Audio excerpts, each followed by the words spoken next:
This book is called Mushmouse and Punkin Puss, the Country Cousins. And this was from the 1960s, and it's based on a Hanna-Barbera cartoon, I think. And I remember being exposed to this, and it seemed really kind of strange. But then I moved to the Appalachian area, and then I discovered, yeah, that's really what life is like. So, Mushmouse and Punkin Puss, the Country Cousins. One summer morning, Mushmouse skipped off to visit his cousin Haymouse, who lived, as all good country mice do, in a haystack on a farm.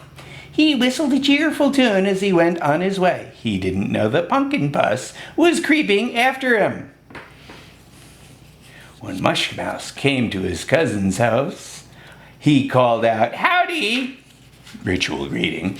"Howdy, Haymouse, you still living in this old haystack?" "Sure am," said Haymouse. "Come in and rest your paws a spell." Yeah, people do actually talk that way. "What say?" So Mushmouse followed Haymouse into his cozy house.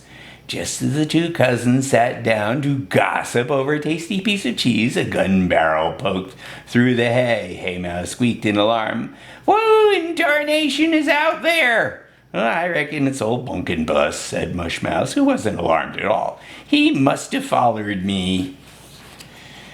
Suddenly a voice boomed outside the haystack. "Come on out, you two pipsqueaks. I know you're in there."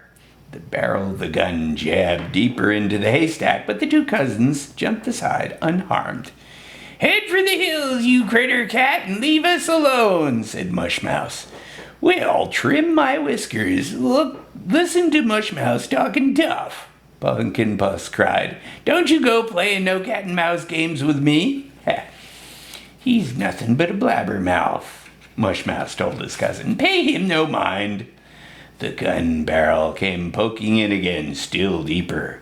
"What do we do, Mushmouse?" said Haymouse. "Maybe we ought to head for the hills." Mushmouse winked. "What, miss all the fun? It just so happens," he said, "that I've got a surefire cure for a curious cat here. Haymouse." Mushmouse took off his hat and pulled something out of it.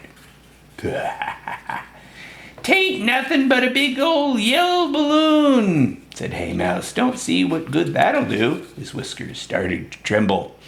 "It's a very special balloon," Mushmouse answered. "Let's sneak out the back of the side of your haystack and blow her up. Come on." He crept outside the haystack where they were hidden from Punkin Puss. Then they took turns blowing up the balloon. First Mushmouse huffed and Haymouse puffed. It took all the wind they had, but gradually the balloon got bigger. Haymouse's eyes grew as wide as two pumpkins. Pumpkins, not pumpkins. "Hey, cousin, that balloon looks just like a big old hound dog." Not a big dog, a big old hound dog. Mushmouse tied a knot at the end of the balloon so the air couldn't get out. "You get on back into the haystack," he said. "Keep talking and fussing with Punkin Puss so don't notice me. I'm about to give the old pussy the surprise of his life." "Okay," said Haymouse. He even began to giggle and his whiskers stopped twitching. "I ain't had this much fun since I slid down a rabbit hole." He scampered back into the haystack and grabbed the barrel of Punkin Puss's gun. "Choose your partner for the barn dance," he called to Punkin Puss. "I'd sure like to cut a caper with your old shooting iron, Mr. Punkin Puss." Punkin Puss jerked out the gun. "Let go," he roared. "Unhand me blunderbuss, you varmints."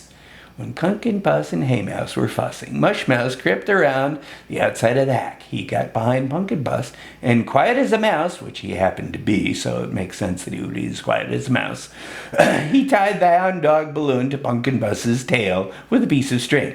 Then he crawled back into the haystack through the back door.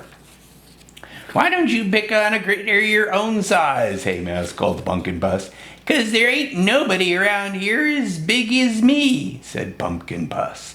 "Oh, yes, there is. Take a peek behind you, Punkin Puss." Punkin Puss slowly turned his head. He saw a fierce hound dog balloon with snapping teeth floating in the air behind him. It seemed to be jumping right onto his back. Yow! Punkin Puss howled.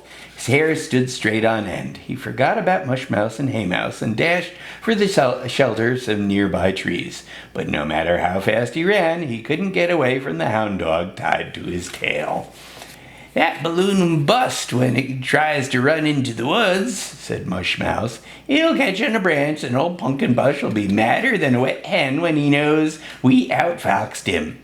And that's exactly what happened. Punkin Puss reached the trees, and the balloon burst with a bang like thunder. Punkin Puss was so frightened he leapt high into the air and came down kersplash right in the middle of the duck pond. The ducks swam about, quacking and flapping their wings and filling the air with their feathers. Punkin Puss never felt so foolish in his whole life. He dragged himself off into the woods, the broken balloon still tied to his very wet tail. Mushmouse and his country cousins, safe and snug inside the haystack, laughed and laughed. They laughed until they were plumb tuckered out, but not so tuckered out that they couldn't finish their tasty chunk of cheese.